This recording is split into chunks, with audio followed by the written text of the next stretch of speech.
Praise the Lord. सबको जय मसीह की प्रभु का धन्यवाद करते हैं। आइए मेरे भाई बहनों, आज मेरे साथ नीति वचन अध्याय 17 पढ़ते हैं। हालेलुया।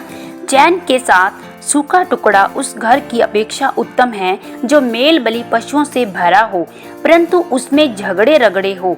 बुद्धि से चलने वाला दास अपने स्वामी के उस पुत्र पर जो लज्जा का कारण होता है प्रभुता करेगा और उस पुत्र के भाइयों के बीच भागी होगा।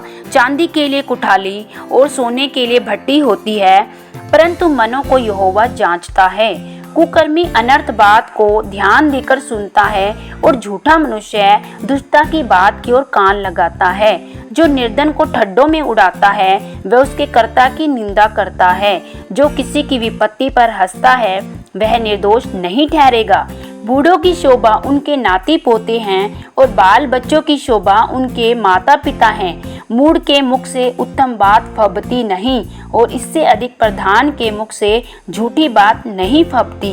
देने वाले के हाथ में घूस मोह लेने वाले मणि का काम देता है।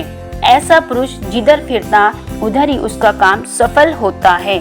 जो दूसरे के अपराध को ढांप देता वह प्रेम का खोजी ठहरता है, परंतु जो बात की चर्चा बार बार करता वह परम मित्रों में भी फूट करा देता है। एक घुड़की समझने वाले के मन में जितनी गड़ जाती है उतना 100 बार मार खाना मूर्ख के मन में नहीं गड़ता। बुरा मनुष्य दंगे ही का यत्न करता है, इसीलिए उसके पास क्रूर दूत भेजा जाएगा। बच्चा छीनी हुई रिछनी से मिलना तो भला है, परंतु मूढ़ता में डूबे हुए मूर्ख से मिलना भला नहीं। जो कोई भलाई के बदले में बुराई करे उसके घर से बुराई दूर न होगी। झगड़े का आरंभ बांध के छेद के समान है। झगड़ा बढ़ने से पहले उसको छोड़ देना उचित है। जो दोषी को निर्दोष और जो निर्दोष को दोषी ठहराता है उन दोनों से यहोवा घृणा करता है। बुद्धि मोल लेने के लिए मूर्ख अपने हाथ में दाम क्यों लिए है, वह उसे चाहता ही नहीं। मित्र सब समय में प्रेम रखता है और विपत्ति के दिन भाई बन जाता है। निर्बुद्धि मनुष्य हाथ पर हाथ मारता है और अपने पड़ोसी के सामने उत्तरदायी होता है। जो झगड़े रगड़े से प्रति रखता वह अपराध करने से भी प्रति रखता है। जो अपने फाटक को बड़ा करता वह अपने विनाश के लिए यत्न करता है।